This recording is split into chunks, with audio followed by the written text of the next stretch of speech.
Hola, estimados compañeros, reciban todos nuevamente un cordial y afectuoso saludo.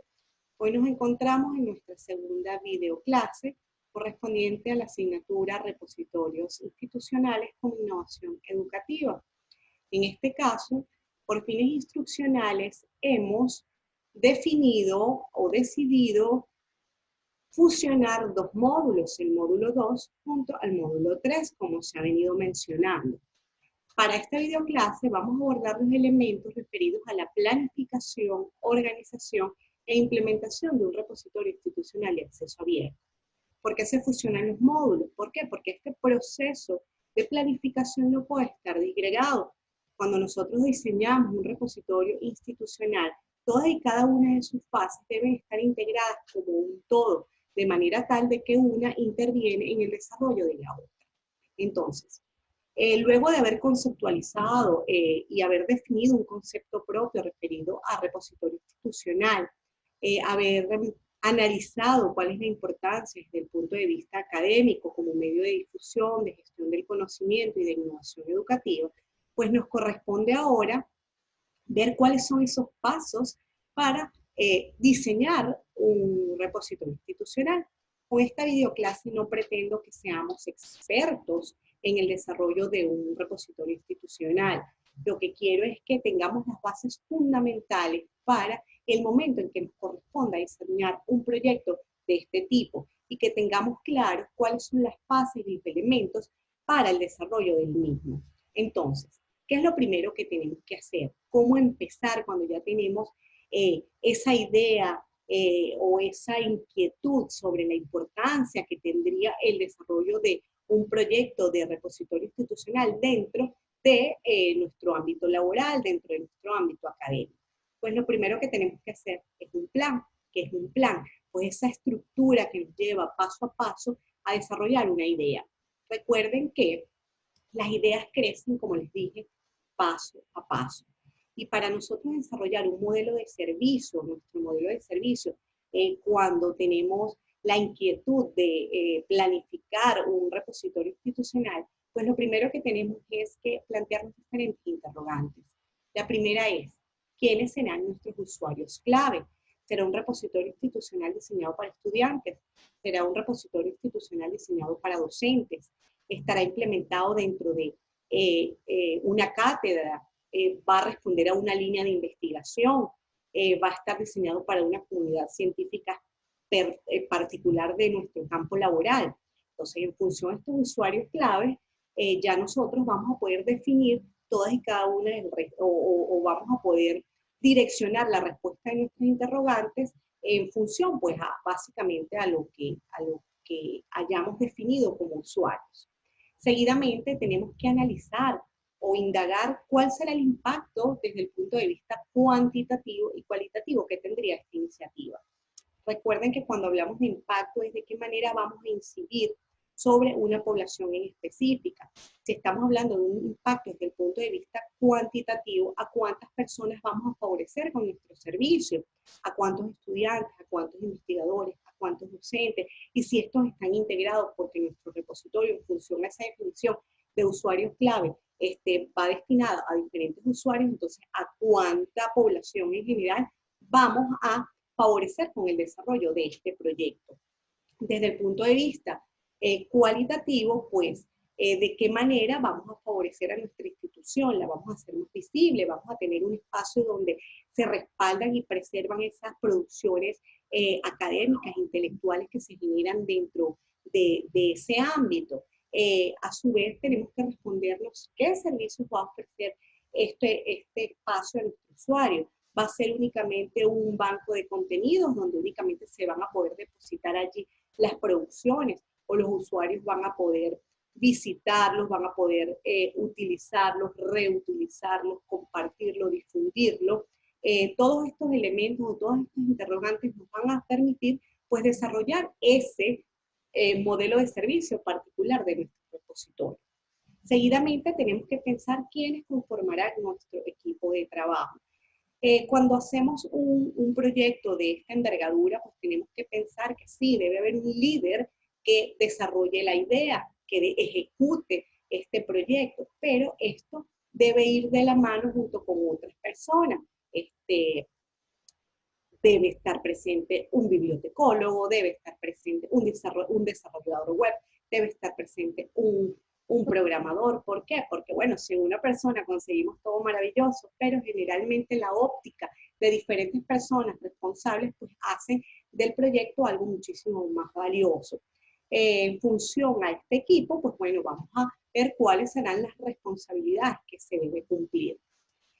A su vez debemos preguntarnos, ¿qué servicios ofreceríamos si tuviéramos recursos ilimitados?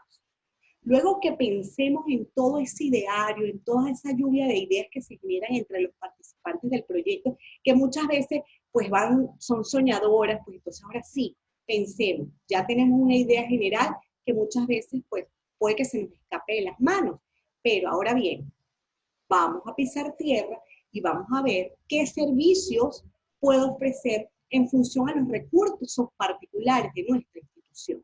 Y es por eso que es importante que se desarrolle un diagnóstico donde ustedes puedan ver con qué cuentan, cuál es el capital humano o el talento humano con el que dispone la institución. Tenemos que buscar personas externas que nos apoyen.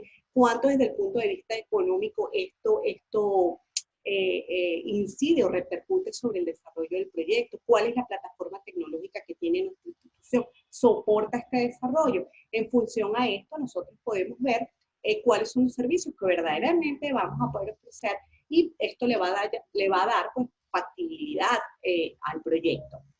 También tenemos que pensar cuáles son esos requisitos que tenemos que cumplir. Recuérdense que nosotros tenemos que difundir, recopilar, organizar y preservar esa información o ese material o objeto de aprendizaje que en el repositorio se almacene. Entonces, tenemos que cuidar diferentes normas y cumplir ciertos requisitos que están dentro de estándares internacionales. ¿Cuál va a ser nuestra política de metadatos? ¿Cuáles van a ser nuestras políticas de reservación? ¿Cómo se va a ejecutar ese proceso de interoperabilidad? Entre otros elementos o requisitos particulares de un repositorio institucional. Entonces, todo esto nos va a responder a ese proceso de factibilidad y bueno, decimos, sí, es un proyecto factible dentro de nuestra institución, ahora vamos a desarrollar ese modelo de servicio. Ese modelo de servicio debe partir de un diagnóstico de necesidades. Nosotros tenemos que levantar información dentro de nuestra institución. Tenemos que saber cuántas personas van a ser beneficiadas, si estas personas verdaderamente están interesadas en desarrollar en formar parte de este repositorio. Es decir, nosotros tenemos un proyecto que está diseñado para difundir, almacenar para un público objetivo. Ahora existe este público. ¿Ok? Si nosotros no tenemos investigadores en nuestra institución y únicamente tenemos que almacenar, pues, información general que se desarrolle en nuestro campo laboral, pues entonces el objetivo del repositorio deja de ser académico a ser algo de gestión administrativa, por ejemplo. Entonces nosotros tenemos que saber quiénes son los usuarios, si estos usuarios están investigando y tienen material para almacenar, cómo han venido almacenando, cuántas producciones intelectuales generan en un periodo de tiempo. Entonces, con base a este diagnóstico de necesidades, nosotros también tenemos que diagnosticar qué se dispone en la institución. Existe esa disposición por parte de las autoridades para apoyarnos.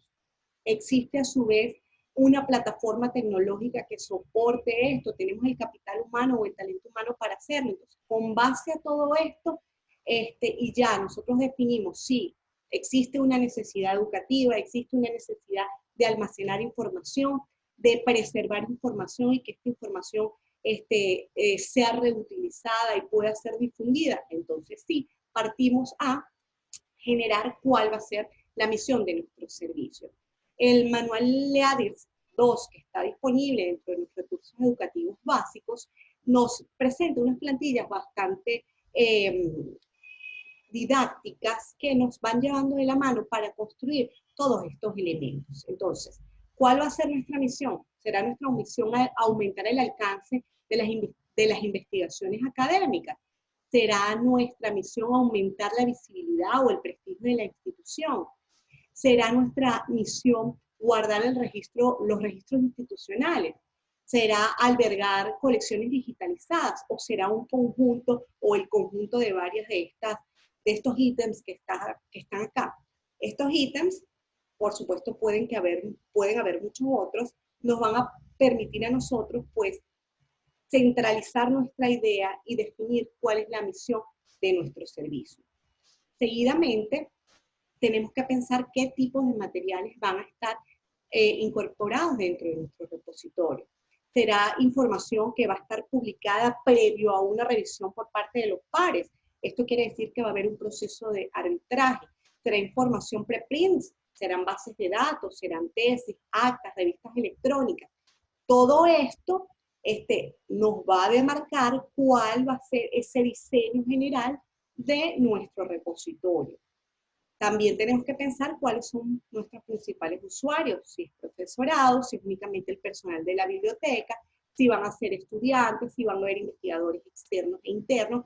Todo esto se va compilando y nos va a permitir que nosotros como líderes del proyecto y como diseñadores preliminares, pues podamos generar un proyecto que pueda básicamente ser traducido por esa persona que va a manejar el software y que nos va a permitir que ese software o que ese diseño esté direccionado con base a esta visión, a esta misión y a estas características principales que nosotros definimos dentro del proyecto. Seguidamente, ¿cuál va a ser nuestro equipo de trabajo?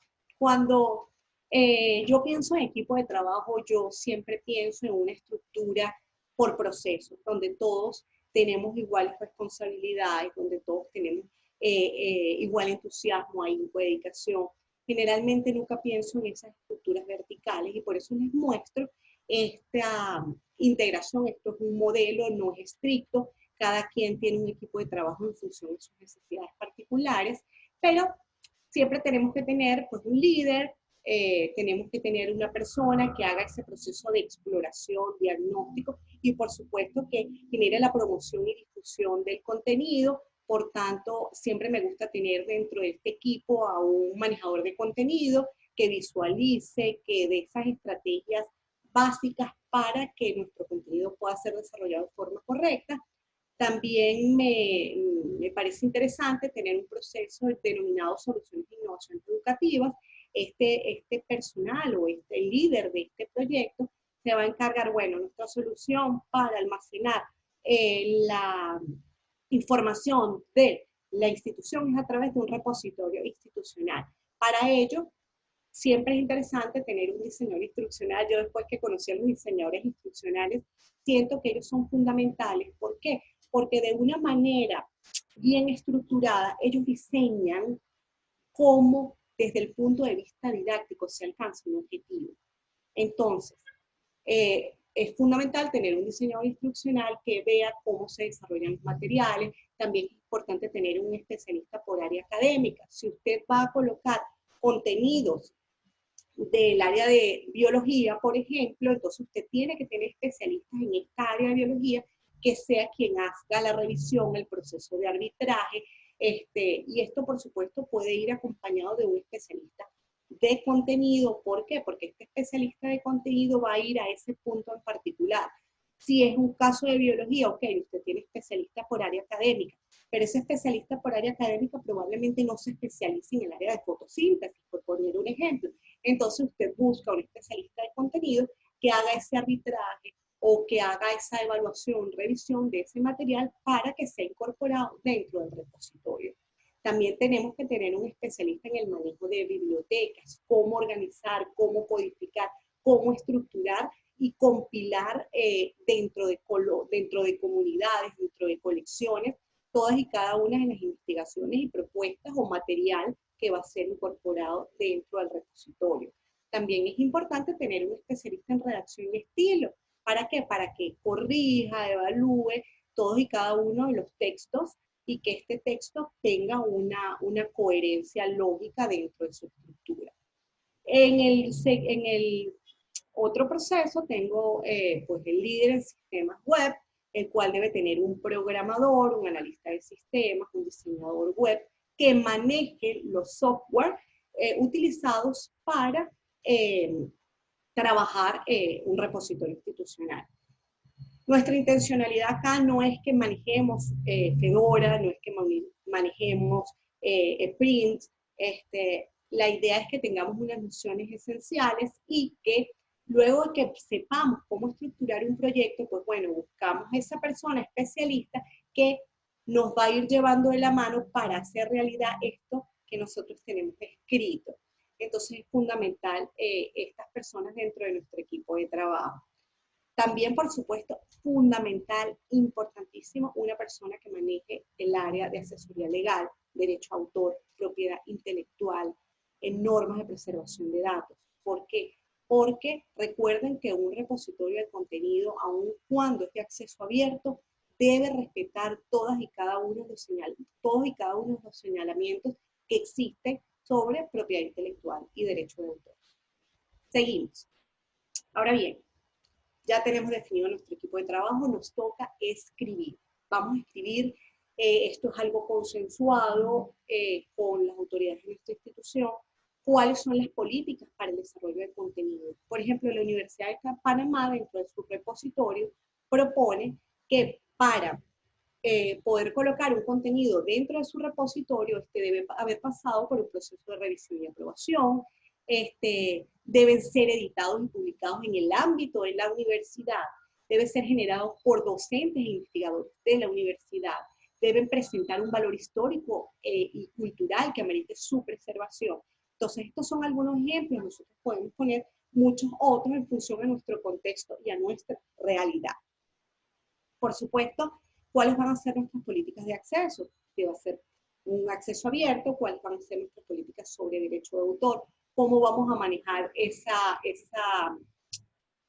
política de derecho a autor? El creador va a firmar algo donde cede los derechos totales de su obra o sencillamente va a entregar su producción, pero esta merita ser citada de acuerdo a las normas propias de propiedad intelectual. A su vez, tenemos que escribir cuáles son nuestras políticas de depósito. ¿Quién lo publica? Un administrador, van a haber varios usuarios, lo publica el jefe de cada cátedra, lo publica el usuario particularmente. ¿En qué momento serán públicos estos elementos?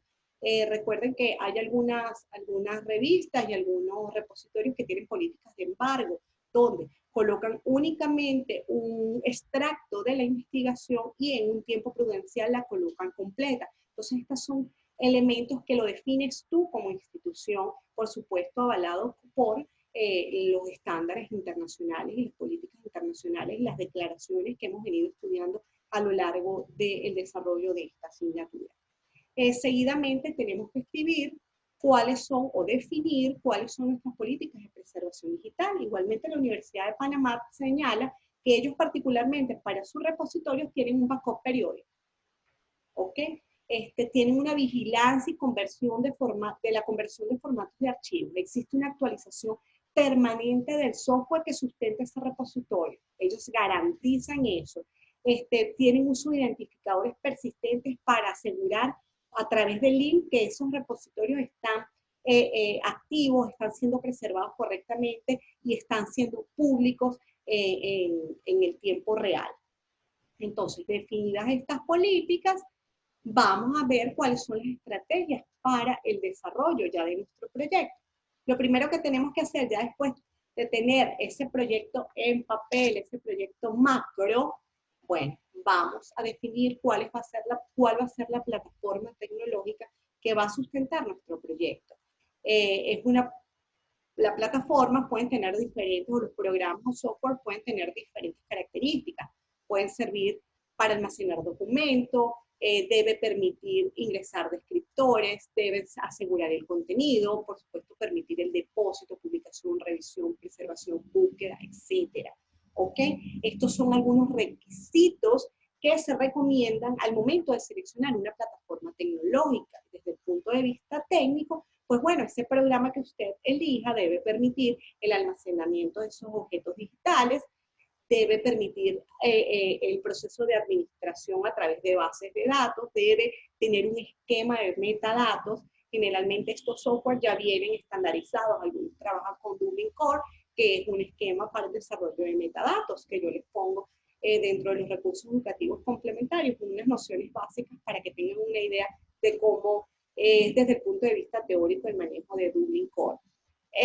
También tenemos que, bueno, es muy interesante que ese software que elijamos nos permita la gestión de roles de usuario, es decir, que tengamos usuarios que puedan tener macropoderes, es decir, que pueden hacer todo dentro de este software. También tenemos que tener usuarios que puedan únicamente cargar información, usuarios que puedan únicamente evaluar. Todos estos roles o estos elementos, pues, esa persona especialista en el área, pues, le permitirá y le suministrará esas capacidades a ese equipo de trabajo.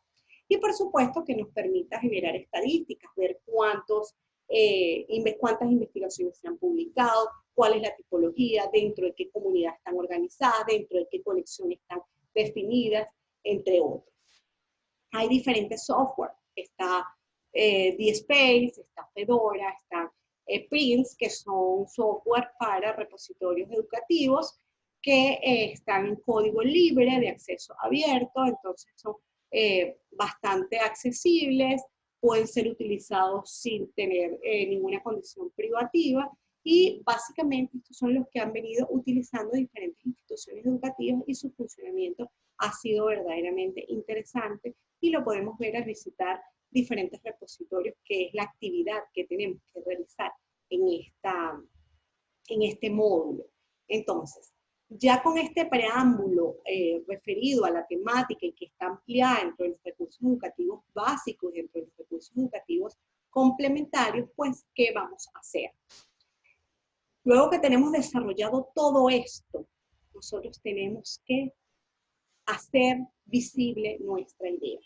No hacemos nada, compañeros, teniendo un repositorio y un proyecto espectacular si este no lo conocen dentro de la institución y fuera de ella. Entonces, nos corresponde diseñar estrategias de marketing.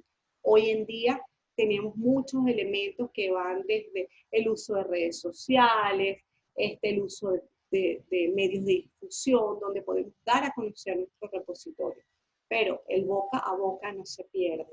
Entonces, nosotros tenemos que definir nuestras estrategias si van a ser de forma ascendente o de forma descendente, es decir, si vamos primero a enamorar a ese rector de nuestra institución, si vamos a enamorar a ese gerente, a ese jefe, y este va a ser público y visible en toda nuestra producción, o si, después del conocimiento, por supuesto, de nuestras autoridades, vamos a empezar por nuestros estudiantes, seguimos con nuestros docentes, y así vamos subiendo hasta ser públicas nuestras producciones. Y por supuesto no hacemos nada si tenemos un repositorio que no contenga absolutamente nada, entonces tenemos que invitar a investigar, a producir y por supuesto a almacenar y hacer de esto algo que sea preservado en el tiempo. Entonces, ¿qué vamos a hacer nosotros dentro de nuestra aula? Vamos a tener 2 encuentros síncronos. El primer encuentro síncrono es este próximo miércoles. En yo les voy a hacer un recorrido por diferentes repositorios institucionales y les voy a dar las orientaciones básicas para el desarrollo de una exposición que tendremos que realizar en el siguiente encuentro síncrono. En ese siguiente encuentro síncrono, ustedes van a realizar una presentación, una exposición en equipo, donde luego haber analizado, leído, estudiado todo el material didáctico expuesto dentro de su aula, dentro de ese proceso de autogestión, entonces vamos a seleccionar 2 repositorios institucionales que contengan información sobre instrumentos y evaluación. ¿Por qué de evaluación? Porque recuerde que esta asignatura está casada, está integrada con la asignatura de evaluación a través de instrumentos de evaluación. Entonces, ¿qué vamos a ver en estos repositorios? ¿Cuál es la misión del repositorio? ¿Qué tipo de contenidos acepta? ¿Quiénes son sus usuarios clave? ¿Y qué tipo de software es empleado? A su vez, ¿cómo manejan la información? Si es de acceso libre o es de acceso privativo. Vamos a hacer posteriormente una presentación oral en nuestro encuentro síncrono. Todo esto va a ser ampliado, por supuesto, en ese primer encuentro de este miércoles. Recuerden que todas nuestras actividades están desarrolladas o direccionadas al desarrollo de nuestro proyecto integrador. Por tanto, esta actividad en particular nos va a permitir definir cuáles son los elementos que deben considerarse dentro de la planificación y organización de un repositorio institucional de acceso abierto, que es esa macro idea y macro desarrollo que tenemos que realizar en nuestro proyecto integrador. Nos vemos próximamente. Cualquier duda, recuerden utilizar los espacios de comunicación o utilizar nuestro WhatsApp para poder solventarlas en el tiempo oportuno. Hasta pronto y feliz tarde.